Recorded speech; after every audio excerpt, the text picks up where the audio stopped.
ఆంధ్రప్రదేశ్ రాజకీయాలను హీట్ ఎక్కిస్తున్న పెద్ద విషయం ఏంటంటే లిక్కర్ స్కామ్. ఇప్పుడు ఈ లిక్కర్ స్కామ్లో చాలామంది అరెస్ట్ అయ్యారు.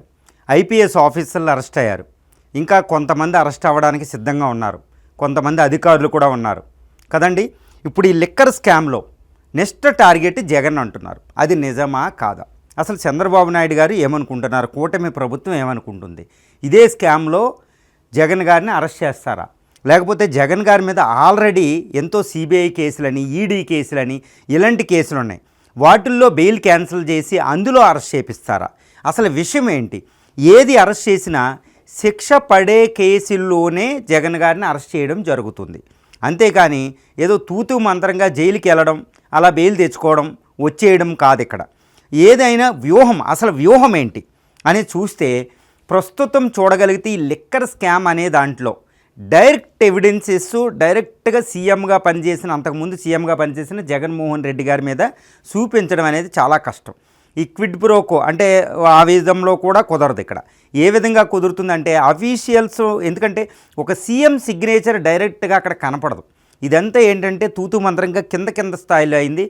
ప్రయోజనం వైసీపీ పొందినప్పటికీ, కమిషన్ల ద్వారా వైసీపీ పార్టీకి వెళ్ళినా, ఏది 3,200 కోట్లు 2,500 కోట్లు ఎంత వెళ్ళినా దాని మీద డైరెక్ట్ ఎవిడెన్స్ సంపాదించడం కష్టం. కానీ ఈ లిక్కర్ స్కామ్లో జగన్ను అరెస్ట్ చేయాలని గవర్నమెంట్ డిసైడ్ అవుతే అరెస్ట్ చేసే అవకాశాలు పుష్కలంగా ఉన్నాయి. కానీ ఇక్కడ చంద్రబాబు నాయుడు గారు ఎప్పుడూ కూడా, కూటమి ప్రభుత్వం కూడా ఎప్పుడూ కూడా ఇంత పెద్ద నాయకుడిని తూతు మంత్రంగా అరెస్ట్ చేసి ఏదో బెయిల్ 40 రోజులు 50 రోజులు జైల్లో ఉంచి బెయిల్ తీసుకొస్తే అది ఎవరికి రివర్స్ అవుతుంది? ప్రభుత్వానికి రివర్స్ అవుతుంది. ఎవరైతే అరెస్ట్ అయ్యారో ప్రతిపక్ష నాయకుడు, అతనికి ప్రజల్లో సానుభూతి వస్తుంది. సో ఇలాంటి కేసులు కాదు, సాలిడ్గా చూపించగలిగే కేసు అయి ఉండాలి.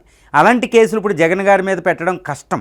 కాబట్టి ఆల్రెడీ జగన్ గారి మీద కొత్తగా కేసు పెట్టవలసిన అవసరం లేదు. జగన్మోహన్ రెడ్డి గారి మీద ఆల్రెడీ పాత కేసులు ఒక 11 ఛార్జ్ షీట్లు అయ్యి, ఒక 22 కేసులు వేరే అయ్యి, ఎన్నో కేసులు ఉన్నాయి. కాబట్టి ఇటు సిబిఐ కేసులు, ఈడీ కేసులు, మైనింగ్, అంతకుముందు ఇలాంటి కేసులన్నీ ఉన్నాయి. కాబట్టి గవర్నమెంట్ ఈయన్ని గ్యారంటీ ఇబ్బంది పెట్టాలి, లోపల పెట్టాలి, ఎక్కువ కాలం బయటకు రాకూడదు, వచ్చే ఎన్నికల్లో ప్రయోజనం పొందాలి, ఇలాంటి అన్ని వ్యూహాలు చూస్తే లిక్కర్ స్కామ్లో జగన్ని అరెస్ట్ చేసే అవకాశాలు చాలా తక్కువ. ఎందుకంటే ఆల్రెడీ ఉన్నాయి కదా.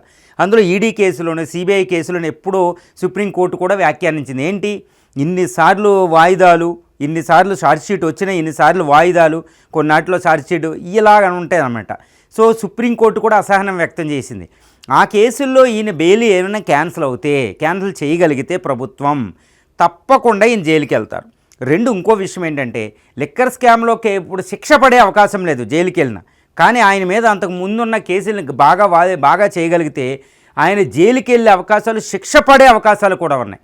అందువల్ల శిక్ష పడ్డారనుకోండి, వచ్చి ఎలక్షన్లో పోటీ చేసే అవకాశం కూడా లేని పరిస్థితి క్రియేట్ అవుతుంది. అందువల్ల నాకు తెలిసినంతవరకే ఇక్కడ ఉన్న సమాచారం ఆధారంగా చేసుకుని చూస్తే ఎట్టి పరిస్థితుల్లో చంద్రబాబు నాయుడు గారు, ఈ కూటమి ప్రభుత్వం ఎట్టి పరిస్థితుల్లో జగన్మోహన్ గారిని లిక్కర్ స్కామ్లో అరెస్ట్ చేయదు తూతూ మంత్రంగా.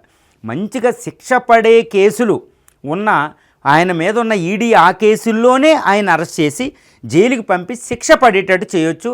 అది కూడా ఎప్పుడు జరుగుతుంది? ఇప్పటికి ప్రభుత్వం ఏర్పడి కేవలం 1 సంవత్సరం పాటు అయింది.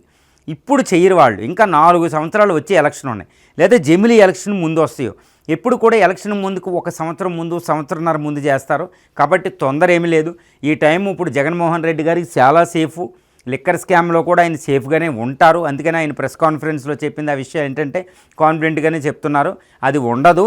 ఈయన జగన్మోహన్ రెడ్డి గారి మీద ఉన్న పాత కేసుల్లోనే ఆయన అరెస్ట్ అవుతారు. అందులోనే శిక్ష పడే కేసుల్లో బెయిల్ క్యాన్సిల్ అవుతుంది. శిక్ష పడేలాగా వచ్చే ఎలక్షన్ నాటికి జరిగే అవకాశం ఉంది. కానీ ప్రస్తుతం లిక్కర్ స్కామ్లో ఈయన అరెస్ట్ అయ్యే అవకాశాలు చాలా చాలా తక్కువని ఇక్కడ చెప్పొచ్చు.